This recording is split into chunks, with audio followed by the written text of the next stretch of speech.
I never expected the man who spent months trying to outshine me at every turn would be the one holding me when I finally broke down.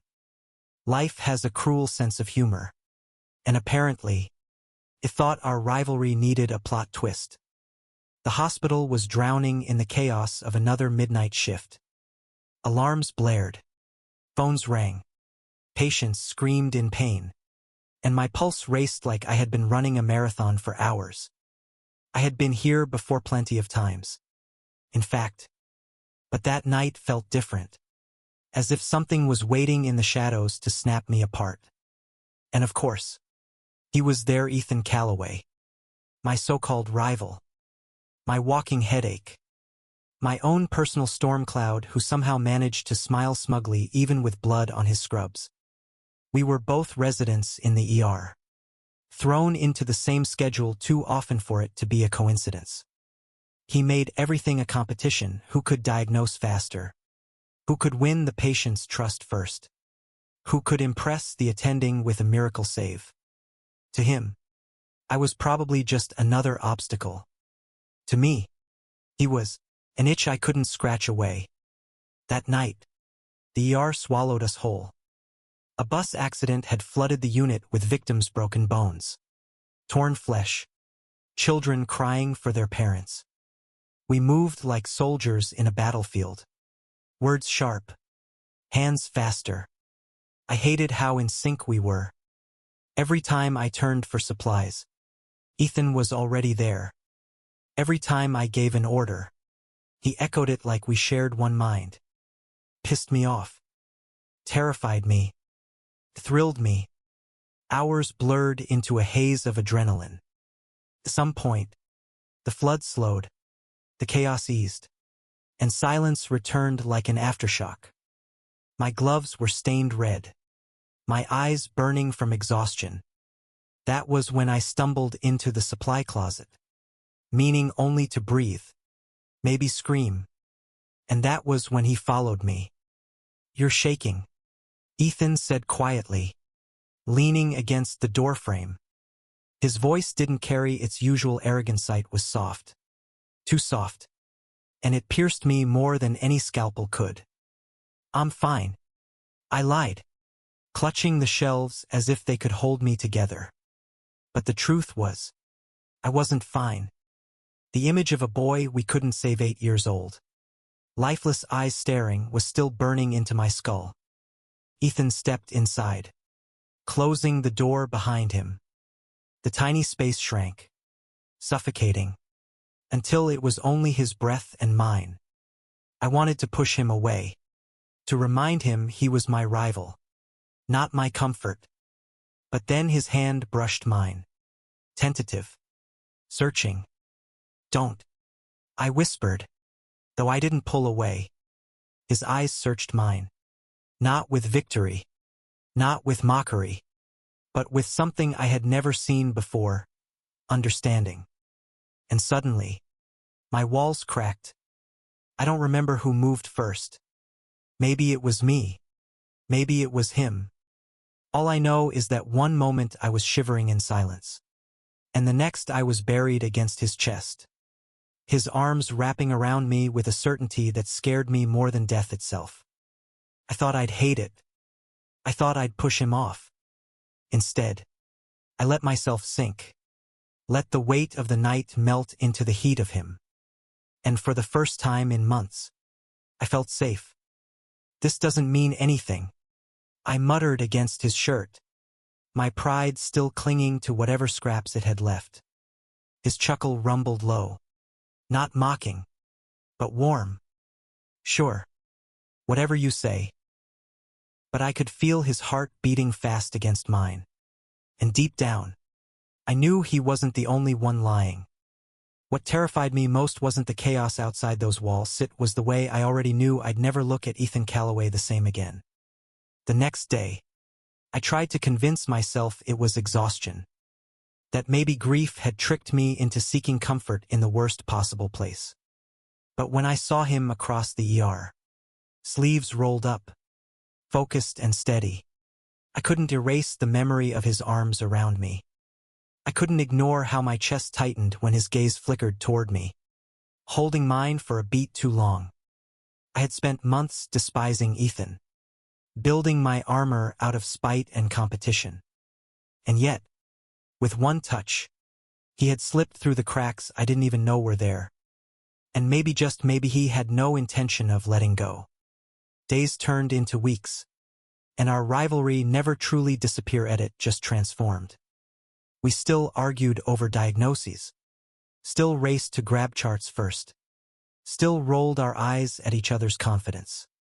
But underneath it all, there was something else, something neither of us dared to name out loud. Every time Ethan brushed past me in the hallway, I felt it. Every time his eyes lingered a little longer than necessary, I felt it. And every night shift we shared, when exhaustion stripped us bare, the walls between us seemed thinner, weaker. One evening, after a brutal double shift, I found him asleep in the on-call room, his head tilted back against the wall, his stethoscope still hanging around his neck. For a moment, I just stood there, watching. He looked nothing like the sharp-edged rival I'd convinced myself to hate. He looked human, vulnerable, almost mine. I should have left. But instead, I sat down beside him, close enough that our shoulders touched. His eyes opened slowly, and when he realized it was me, he didn't flinch or smirk. He just whispered, "Couldn't stay away, could you?" I wanted to deny it. I wanted to scoff, to push him away. But my silence was enough of an answer. His hand found mine under the blanket, and I didn't move. The night that changed everything came during another storm of chaos. A gunshot victim rolled in, blood pouring, heart barely hanging on. Ethan and I worked side by side, shouting orders, our hands moving in a blur. For 30 minutes, we fought death itself, and we lost. The room emptied, leaving only silence, only failure. I collapsed against the wall, my chest heaving, my throat burning. And then Ethan was there again.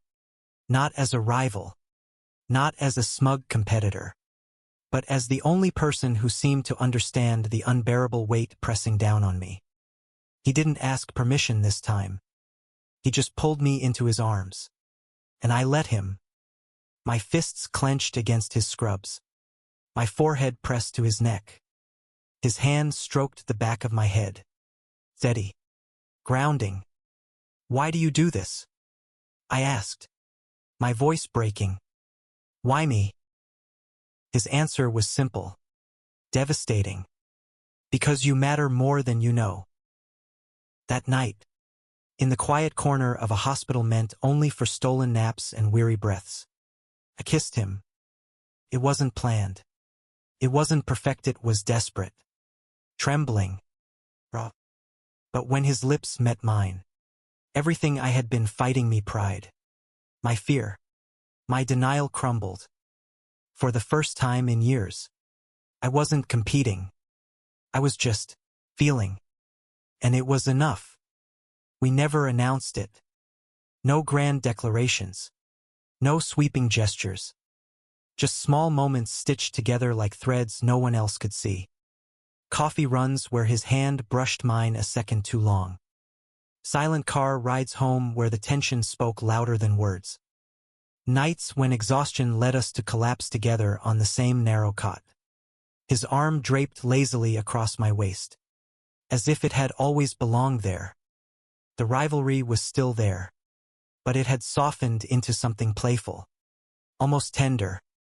We weren't trying to destroy each other anymore, we were pushing each other to be better. And somewhere in the middle of it all, I realized what had terrified me from the start. I wasn't afraid of hating Ethan Calloway. I was afraid of what would happen if I let myself love him. Months later, after another impossible night, we found ourselves back in the supply closet, the same one where it all began. I laughed bitterly, leaning against the shelves. Funny, isn't it? How the place that broke me is the same place that gave me. I stopped. Unable to finish. He stepped closer, his fingers brushing mine. Gave you what? I swallowed hard. You. The silence that followed wasn't heavy this time, it was warm. Infinite. His hand cupped my face, his thumb tracing my cheek as if memorizing it. And then he kissed me again. Not desperate, not trembling, but sure. For once. I didn't fight it. I didn't fight him. I just let myself fall. Looking back now, I realize I was wrong from the beginning. Ethan was never just my rival. He was the one person who could see past my armor, past my pride, past every wall I built. The one who stood beside me in chaos, who held me when I couldn't hold myself. The one whose arms, against every odd and every denial, became the safest place I'd ever known. And for the first time in my life, I wasn't afraid of losing, because somehow, in the mess of blood and heartbreak and rivalry, I had already won. Thank you for listening. Don't forget to like and subscribe to stay updated with the latest videos.